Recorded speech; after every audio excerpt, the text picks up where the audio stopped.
참고사항이 있습니다. 제가 말하는 속도가 빠르지 않기 때문에 동영상 설정에 들어가셔서 2배속이나 1.5배속으로 맞추시면 잘 들리면서도 더욱 빨리 동영상을 시청하실 수 있습니다. 참고 부탁드릴게요. 해커스 채널은 올바른 사이버 문화와 해킹이라는 기술을 좋은 쪽으로 사용하는 화이트 해킹을 지향합니다. 불법적인 블랙 해킹에 대한 유익한 정보는 다루지 않음을 알립니다. 네, 안녕하십니까. 해커스 채널의 김주환입니다. 네, 오늘은 이 해킹의 종류에 대해서 제가 조금 안내를 해드리는 영상을 찍게 되었는데요. 일반인과 입문자의 눈높이에서 설명을 해드릴 거고요. 네, 머리 아파지는 기술적인 내용들은 거의 없을 겁니다. 또한 제가 각 항목들마다 충분하게 설명을 달아놨기 때문에 이 영상을 참고하신다면 도움이 많이 되실 겁니다. 참고로 이 해킹을 배울 때 가장 좀 선행적으로 도움이 된다라고 잘 알려진 그런 분야가 바로 프로그래밍인데, 이 프로그래밍만 잘 학습을 하셔도 후술할 해킹들에 대해서 학습을 하는데 굉장히 쉬워집니다. 왜냐면 이 프로그램이 어떤 한 체계에 대한 구조를 짜는 일이잖아요. 그리고 해킹을 한다는 것은 그 구조 속에서 취약점이나 버그를 찾아내는 일인데, 프로그래밍을 아예 모른다고 한다면 조금 이 부분에서 어려워질 수 있겠죠. 그래서 이 프로그래밍만 잘 알아도 마치 게임에서 전직하는 것처럼 그냥 아무 해킹이나 골라서 배워도 이해가 잘 될 정도로 프로그래밍은 정말 많은 도움이 됩니다. 이 부분 꼭 참고해 주시고요. 첫 번째로 소개해드릴 해킹 기술은 바로 웹 해킹입니다. 이 웹은 말 그대로 웹을 해킹하는 기술인데요.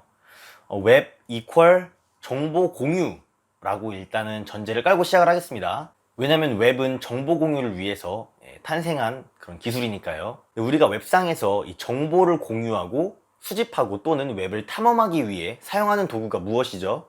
네, 바로 웹 브라우저입니다. 네, 이렇게 웹을 탐험하는 사람들에게 정보를 담아서 제공하는 사이트를 뭐라고 하죠? 네, 바로 웹사이트라고 합니다. 네, 그리고 이 웹사이트의 서비스 제공이 가능하도록 만들어주는 서버를 뭐라고 하죠? 네, 웹서버라고 합니다. 앞서 말씀드렸었던 이 세 가지들에 대해서 쉽게 설명을 다시 드리자면, 웹서버와 웹사이트는 아파트와 세입자의 관계라고 생각을 하시면 정말 편해요. 웹서버라는 이 아파트에 세입자 웹사이트들이 입주를 있는 거죠. 그리고 이 웹사이트의 주인이 소유주가 되는 것이고요. 웹서버의 주인은 건물주가 되는 거겠죠. 근데 이렇게 웹서버라는 바구니 안에 웹사이트가 있는 겁니다. 네, 그리고 이 길이라는 네트워크를 통해서 이 아파트들이 전부 연결이 돼 있고, 전부라고 표현하면 좀 그렇지만 연결이 돼 있고, 이 웹브라우저라는 자동차를 통해서 우리가 이쪽 저쪽 이 아파트 저 아파트를 방문할 수 있는 겁니다. 이 웹은 요즘 시대에 사용하지 않는 사람들이 거의 없죠. 우리가 컴퓨터로든 핸드폰으로든 인터넷을 사용해서 정보를 수집합니다. 근데 애초에 이 웹이라는 기술 자체가 타인들 간의 정보 공유를 위해서 만들어진 기술이에요. 그 이상 그 이하는 없습니다. 근데 웹이 처음 개발되었을 1989년이나 대중에게 처음으로 공개되기 시작한 1990년대에는 기술적인 어떤 제한이 많았기 때문에 사진이나 동영상, 음성들을 전송할 수 없었지만, 요즘처럼 기술적인 진보가 크게 일어났을 때에는 웹을 통해서 이 멀티미디어들을 공유하고 왕래하는 것이 매우 자유로워졌죠.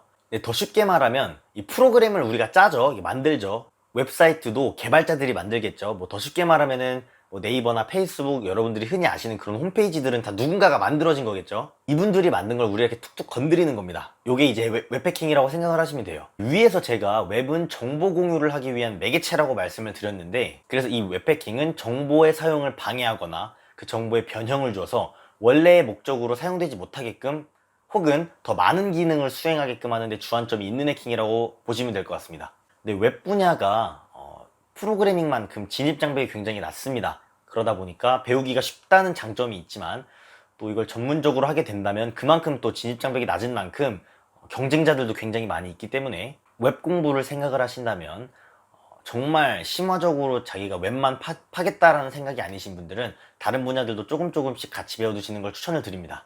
웹의 이용자가 전 세계적으로 많기 때문에 이 웹이 해커의 타깃이 되는 경우가 굉장히 많습니다. 그렇기 때문에 이 웹의 보안을 강화시켜주는 해킹 역시 중요성이 앞으로 덜 하진 않을 것 같습니다.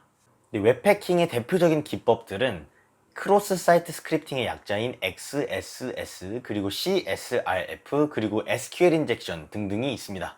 두 번째로는 네트워크 해킹입니다. 이 네트워크 해킹이란 뭘까요? 제가 위에서 말했듯이 네트워크 상에서 일어나는 모든 종류의 해킹을 네트워크 해킹이라고 합니다. 이 웹이 정보를 공유하기 위해서 만들어진 기술이라면, 이 네트워크는 이 정보들 간의 통신, 그리고 이 정보를 전송하기 위해 만들어진 기술입니다. 그래서 웹은 네트워크 없이 스스로 존재할 수는 있어도 제 역할을 다하진 못하겠죠. 웹해킹이 정보의 공유를 방해하거나 변형을 주는 기술이라고 제가 말씀을 드렸는데, 이 네트워크 해킹은 이 정보의 접근 자체를 차단하는 기술이에요. 물론 네트워크 해킹이 이 경우에만 해당하는 건 아닙니다. 제가 조금 더 예를 들어서 쉽게 설명을 해드릴게요. 일반인 분들이 가장 잘 알고 있는 이 네트워크 해킹의 기술은 디도스가 있습니다. 여러분들 디도스라고 어디서 많이 들어보시지 않으셨나요? 뭐 어디 청와대가 디도스를 당했다느니, 네이버가 디도스 공격을 당했다느니, 그래서 서버가 다운됐다느니, 이런 말 많이 들어보셨죠? 그런데 정작 이 디도스 해킹이 뭔지, 또 왜 무서운지 아시나요? 디도스는 한국말로 풀어서 설명을 하자면 서비스 분산 거부 공격입니다. 이게 무슨 말이냐면, 어떤 특정 서비스가 있다고 가정을 합시다. 그럼 그 특정 서비스를 많은 사람들이 이용하지 못하게 나 혼자서 그 서비스를 모두 사용하게 되는 경우를 이야기를 해요. 쉬운 예로 한 작은 식당에 수용 가능한 인원이 10명이라고 가정을 합시다. 근데 이 10명의 작은 식당 앞에 대기할 줄을 1000명, 10,000명을 대기시켜 놓는다면 정작 그 식당을 이용하고 싶어하는 정말 손님들과 그리고 그 안에서 일을 하는 직원들이 모두 지쳐서 쓰러지게 되겠죠. 이걸 노리는 게 바로 디도스 공격입니다. 정말 더 쉽게 설명하자면, 여러분들 100명, 1000명이 여러분들을 다구리 깐다고 치면 여러분들 그걸 당해낼 재간이 있으신가요?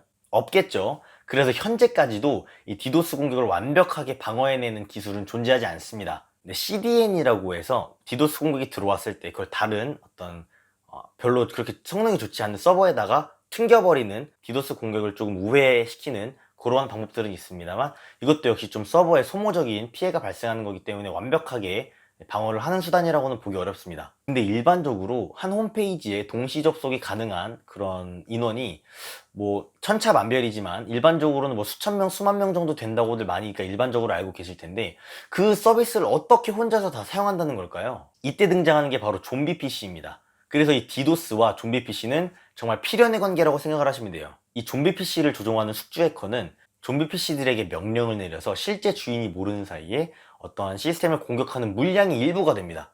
또 다른 예로는 이미 로그인이 되어 있는 한 상태를 그대로 훔쳐와서 아이디와 비밀번호를 몰라도 해킹이 가능한 이 세션 하이제킹이라는 기술도 일종의 네트워크 해킹입니다. 디도스처럼 통신을 방해하는 행위 말고도 이렇게 네트워크 상에서 통신하는 이런 데이터들을 중간에 가로채는 것도 일종의 네트워크 해킹이라고 보시면 되겠습니다. 궁극적으로 그래서 이 네트워크 해킹은 이 데이터가 전송되는 이 경로를 바꾼다든지 방해해서 정상적인 서로 간의 통신이 이루어지지 못하는 데에 주안점이 있는 기술이라고 생각하시면 됩니다. 네, 오늘은 해킹의 종류 두 가지에 대해서 간단하게 알아봤는데요.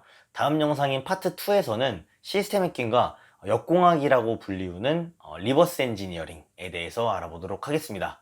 감사합니다.